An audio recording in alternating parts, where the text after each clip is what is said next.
There was a day that I became wealthy. I'll tell you the day, I know that day I was rich. I was broke, I was pissed, I was angry at everybody else but who? Myself. I had a friend that I loaned money to when I had barely enough and I knew he needed it, and I gave him $1,200, and I'm here not able to eat. I'm down to like $25, $26, and I'm saying to him, calling him, and he's not returning my call, and I just need some money, and he's ignoring me. I didn't ignore him then, so I'm pissed, I'm frustrated. In the midst of all this, I'm also pragmatic. I got 25 and change, call it $26. What the hell am I gonna do? I don't have any plans for economics. I got overhead that's crazy. I'm living in this little tiny apartment, 400 square feet in Venice, California.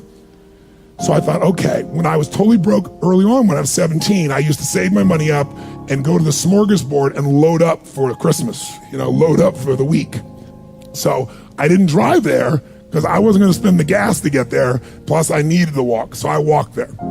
And I go in, I'm not dressed really great, but it's Marina Del Rey, it's okay. And I got a place right by the window and I can see these yachts going by, and I'm dreaming of what life could be like. And I'm starting to let go of my anger, and I'm starting to focus on what I want instead of what I don't want. How many followers say I?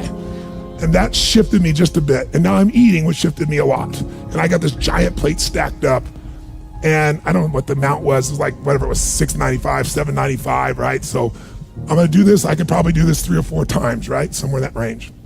As I'm finishing my meal, this little boy comes in, dressed in a little suit.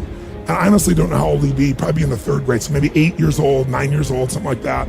And he opened the door for his mother, and he came over and he pulled out the seat for her, and she sat down.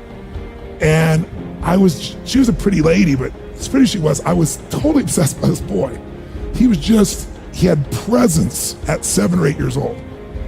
And it moved me. I don't know why, it moved me. And I thought, this kid is like pure. I want him to always be this way. He's such a good kid, he's a giver.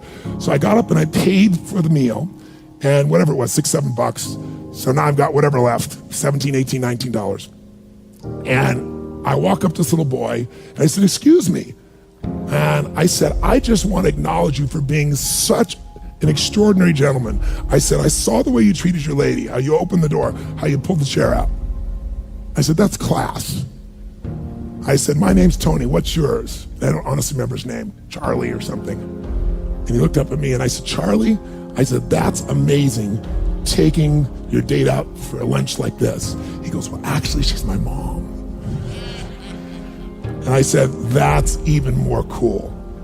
And he said, oh, but I'm not taking her lunch because I think he said he was 8. I said, oh, yes, you are. I had no plan for this. I just reached in my pocket, I took all the money I had left, $17, $18, $19, and I put it on the table. I said, you're taking her to lunch.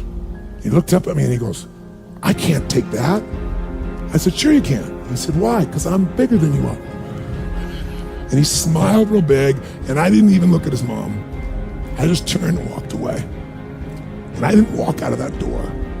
I flew home. I should have been freaking out. How the fuck am I gonna eat? But I didn't. I flew because something inside of me had finally got past scarcity. I finally realized there's something inside of us more than our limits, especially around this thing called money that I had let terrorize me. And I got home, and the mailman came that day, and I had no idea how I was gonna have my next meal. And a letter comes, and it's from the guy I loaned the money to. Handwritten note saying, I've been avoiding you, it's wrong, I'm so sorry, you were there when I needed you. Here's what I owe you plus a little bit more. And the $1,200 was there, plus another $100 for the time that I had to take care of it. And for me, $1,300, that was enough to run my show for a month or 2. And I cried, and then I decided, what does this mean?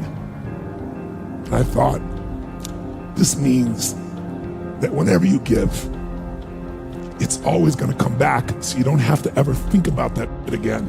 Just give. And the rewards will be greater than you can ever imagine. I don't know if that's coincidence, but I decided to believe that day was a blessing when I became rich. And I can tell you honestly, I've had tough days in my life, economically, emotionally, like all of us, but I've never gone back to that Scarcity, I never will. The secret to living is giving. Do it when you don't have it, and I promise you, scarcity will leave your life.